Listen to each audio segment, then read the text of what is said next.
ride before, you know how the ride goes, but it doesn't look like this in the dark. No, it doesn't. I looked over, I forgot that was there. Oh my God. Sometimes when I ride it, I actually kind of see the warehouse from up here. Yeah. Like Oh my the gosh. set. There's a lot of details that I've never seen. I always have my eyes closed now. Oh, that's creepy. We found that when you ride the ride, the first few times, you're sort of taken by all the props and all the scares, and that's what you remember. But there are people who love the ride and ride many, many times. Yes. So after a while, you start to look around and see what else is visible. And when the lights come on at various points in the ride, all these other details are in place so that it really sews together the idea that you're in a creepy old house. So there's, paintings and living room panels and fireside chairs and everything that really defines an old house, even Right. though, as you mentioned, we're in a great big square building. This is amazing. Oh my gosh. So do you add things to it all the time? We do change it a little bit from time to time. Because I know, like, every year I always see something kind of new in here. Uh-huh. And I always love looking There's for always them. little details that change. You had mentioned about this being a big warehouse. This was, in fact, an old roller skating rink years Wait, ago. really? Mr. Knoble, Dick Knoble, had bought those, you see the green up there, they're a different color. Yep. He bought those parts that make up the roof trusses. They were tearing down a roller skating rink in a nearby town, and he decided, boy, there's a pretty good deal on those, and they're in good shape. I'm gonna buy them. So he bought them, and he put them in storage for 3 or 4 years. And in 1972, we had a big flood in the park that actually really ruined our roller skating rink. And they thought they were going to build maybe another roller skating rink in this place. But after they got a better look at it, cleaned all the mud off, they said, this roller skating rink's okay. So what we'll do is, we'll build a haunted house. Huh. So in 1973, they opened this ride, and these roof trusses are from an old roller skating rink. Oh, cool. That is cool. All the history behind that. It's amazing. This whole park, and including this ride like many others, is a collection of pieces of history from other parks. Really? There are dozens and dozens of park pieces in use. Even from, like, parks, like, outside of this country. Most of them are from within the country, because it was more affordable to drive them here or, bring them in somehow. Sometimes we were gonna do things on a train. Our Phoenix roller coaster, they were gonna bring it to us on a train from Texas. That didn't work out. so they That, brought I it. actually know that's actually from manufacturer. The company PTC actually manufactured that from Texas. Yes. And brought it all the way from another state. Yep, Playland Park in Texas. Well, that was supposed to come up here on a train, it came up here on tractor trailers. So many things, well, I can tell you, the little girl in the corner that spins around, this looks like an innocent person, but when she spins around, she's kind of wild looking. Yes. We call that Aunt Chris. I was thinking more like me. She came from a park out in Pittsburgh that was closed down. And as they were going to change the park over to housing and everything else, they sold off many of the components, and we decided we liked that little trick that happens there where she spins around. Which park is that in Pittsburgh? That park was actually called Westview Park. Westview Park was, well, they call them trolley parks. Many, many years ago, we didn't have buses and taxis, we had trolleys, little trolley cars, bing, bing, bing, they take you around the tracks. Well, Monday through Friday, everybody went to work, they went to school, they rode the trolley. But on the weekend, nobody rode the trolley. So the trolley company said, we need a way to make the trolley run on the weekend. So they bought ground at the very end of the trolley line, and they put up a park. And they'd invite people to have rides and attractions in the park. Well, now everybody had a reason to ride the trolley. Yeah. Somebody's At the here. end of the line, they went to the trolley park. Many amusement parks across America, and especially Pennsylvania. I'm scared. Yeah. Westview Park in Pittsburgh was one of Somebody's over there. Amazing. Like who? I don't know. Do you want to go see? It's just a Where? them. Yeah, that's probably one of our, they come in the morning and they drop off their personal effects. Yeah. Yeah. Probably, So anytime anyone and the car steps on this, then that triggers Well- the you're pretty close. Well, that scared me. You're very right about that. On this particular one, the snake, everybody loves the snake that jumps out. Yes. Startles you. Yeah. That's the switch right there. wow. Oh, cool. I'm scared it's gonna pop out I, no, now. I have everything turned off, so it's nice and safe for us in here. Now, We'll walk down is that this just on and off, or is that like it hits it and it goes off for like 10 seconds? Or Well, what it does, No. this we bought original from a prop company back in the early 70s, and we've maintained it ever since then. There's a switch on there that turns them on. The snake comes out. There's a switch inside the clock. Once the snake gets all the way to the end, it hits the off switch. Boop. So no matter how fast or slow the car is moving, on a warm day, a cold day, a big full car, or an empty car, it always has just the right time. So you get the surprise of your life, and it's perfect every time. Okay. But this snake, the very first snake that we got, the company was called Funny Fright.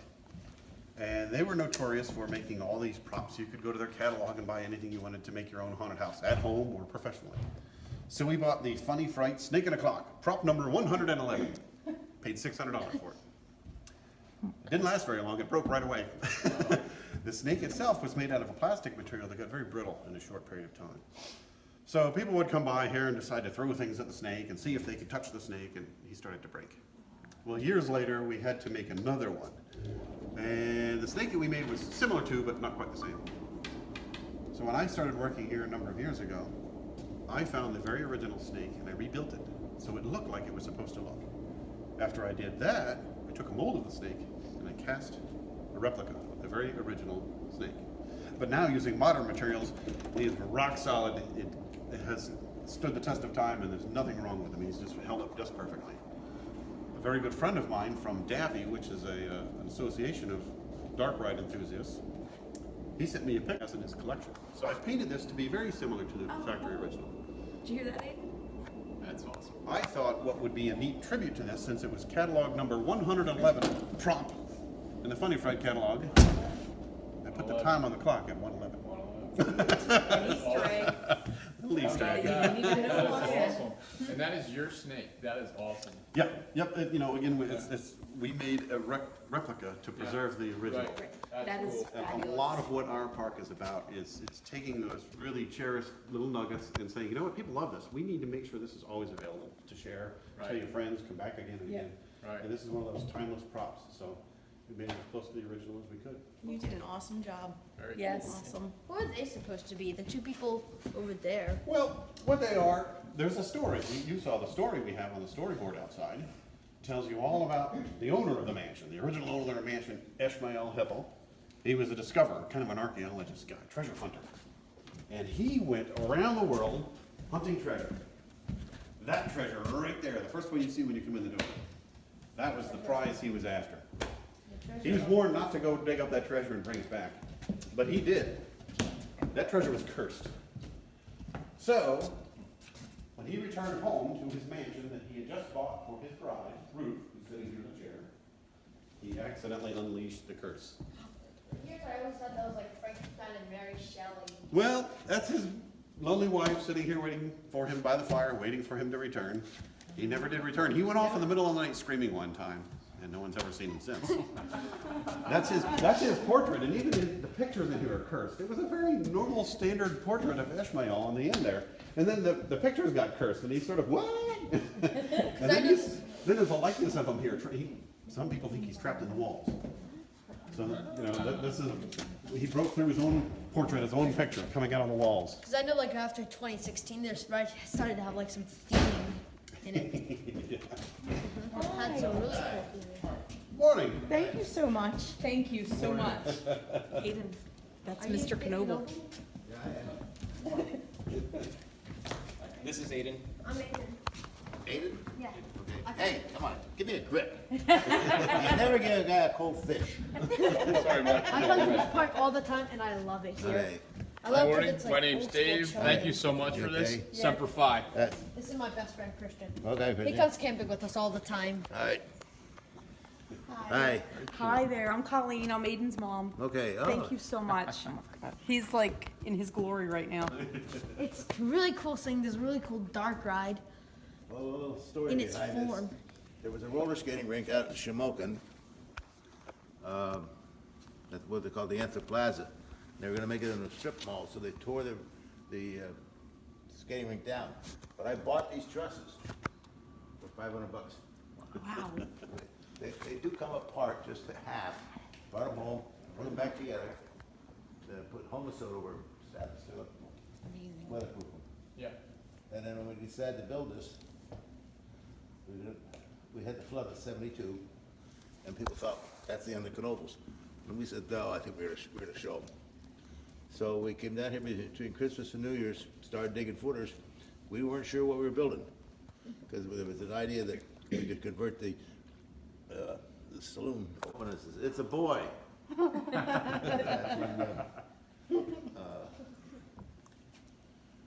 Brian was born on the 30th of May, 1973, June 73.